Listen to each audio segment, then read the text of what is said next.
हम देखेंगे आवर्त सारणी के कुछ इंपॉर्टेंट क्वेश्चंस। पहला क्वेश्चन, आवर्त सारणी में कुल गैसीय तत्वों की कुल कितनी संख्या होती है। तो गैसीय तत्वों की जो संख्या होती है वो होती है 11 या 11। फिर है, निम्न में से किस तत्व में न्यूट्रॉन की संख्या शून्य है, मतलब न्यूट्रॉन जीरो किस में है। तो इसमें हाइड्रोजन में न्यूट्रॉन जीरो होता है, या आप देख सकते हो 1H1, तो 1 - 1 = 0।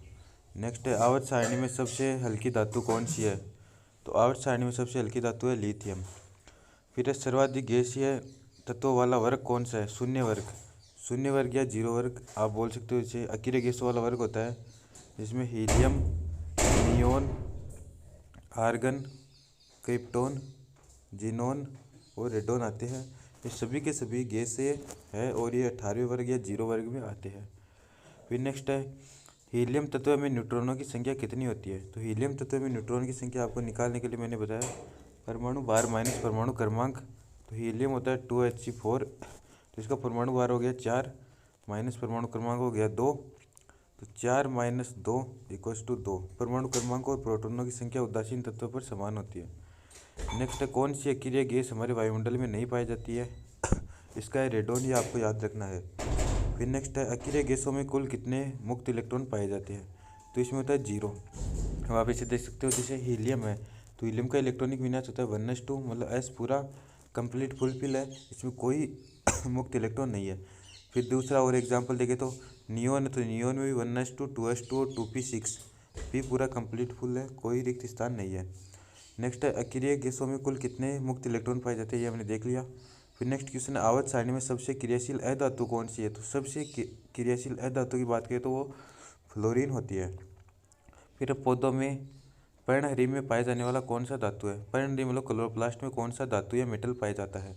तो इसमें पाया जाता है मैग्नीशियम, या आप सूत्र से भी देख सकते हो, जो क्लोरोफिल का सूत्र होता है C70 वगैरह कुछ होता है।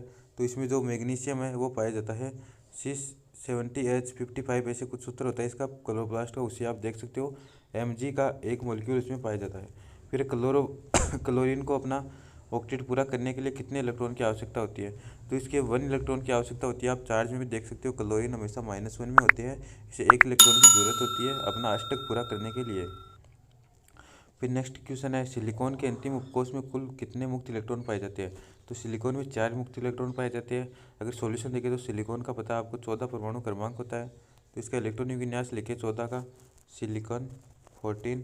तो ये देखिए 1s2, 2s2, 2p6, 3s2 और 3p4, 4 2 6, 4 10, दोबारा 2 14, 3p4 हो गया इसमें। तो इसमें मुक्त इलेक्ट्रॉन पूछा है तो पी कक्षक उसमें 4 इलेक्ट्रॉन है, और ये 1 2 और 3, ये 4, तो मुक्त इलेक्ट्रॉन इसमें 4 हो गए हैं। टोटल 6 पी उपकोष में होती है, लेकिन इसमें 4 ही है। फिर है, सोडियम का परमाणु क्रमांक कितना होता है। तो सोडियम का परमाणु क्रमांक 11 होता है। काफ़ी सिंपल क्वेश्चन है। फिर आधुनिक आवर्त सारणी की खोज किसने की। तो आधुनिक आवर्त सारणी की खोज की है मोजले ने। फिर आधुनिक आवर्त सारणी में तत्वों को किसके क्रम में रखा गया। तो परमाणु क्रमांक के बढ़ते क्रम में या एटॉमिक नंबर के बढ़ते क्रम में तत्वों को रखा गया है आधुनिक आवर्त सारणी में।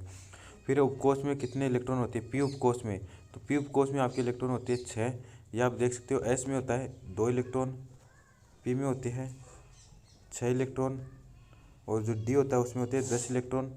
फिर एफ में होते हैं 14 इलेक्ट्रॉन। फिर है, अब तक कुल कितने तत्वों की खोज की जा चुकी है। तो अब तक 118 तत्वों की खोज की जा चुकी है। फिर है, मेंडलीव की आवर्त सारणी में तत्वों को किसके बढ़ते क्रम में रखा गया है। तो मेंडलीव की आवर्त सारणी में द्रव्यमान के बढ़ते क्रम में रखा गया है, जबकि आधुनिक आवर्त सारणी में आपके परमाणु क्रमांक के बढ़ते क्रम में रखा गया है। फिर आवर्त सारणी में कुल धातुओं की संख्या कितनी है। तो आवर्त सारणी में अधातुओं की संख्या है 22। फिर कौन सी धातु सामान्यतः द्रव्य अवस्था में पाई जाती है।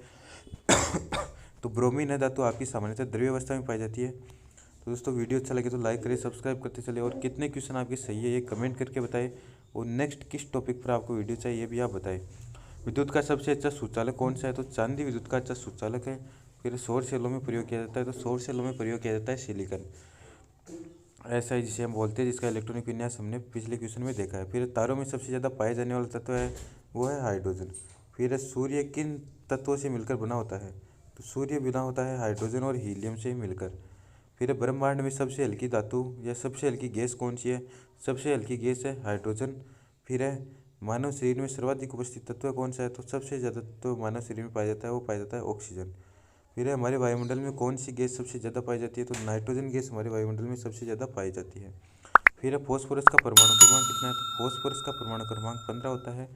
1 से लेकर 30 तक के सभी परमाणु क्रमांक आपको याद होने चाहिए, सीधा डायरेक्ट क्वेश्चन पूछ लिया जाता है। फिर दूध में सर्वाधिक मात्रा में पाए जाने वाला कौन सा तत्व है? दूध में सबसे ज़्यादा पाए जाने वाला तत्व है कैल्शियम। फिर नेक्स्ट क्वेश्चन है सबसे चमकदार और कठोर धातु कौन सी है? तो सबसे ज़्यादा चमकदार और कठोर धातु है हीरा। फिर आधुनिक आवर्त सारणी में आवर्तों की संख्या कितनी है? तो आधुनिक आवर्त सारणी में जो आवर्तों की संख्या है वो है 7 और वर्ग जो है वो 18 है। फिर है आवर्त सारणी में ठोस है धातुओं की संख्या कितनी है? तो ठोस है धातुओं की संख्या है टोटल 10। फिर आवर्त सारणी में सबसे हल्की गैस कौन सी है? वो है हीलियम। फिर है परमाणु तत्व संख्या 19 किस ब्लॉक में आता है?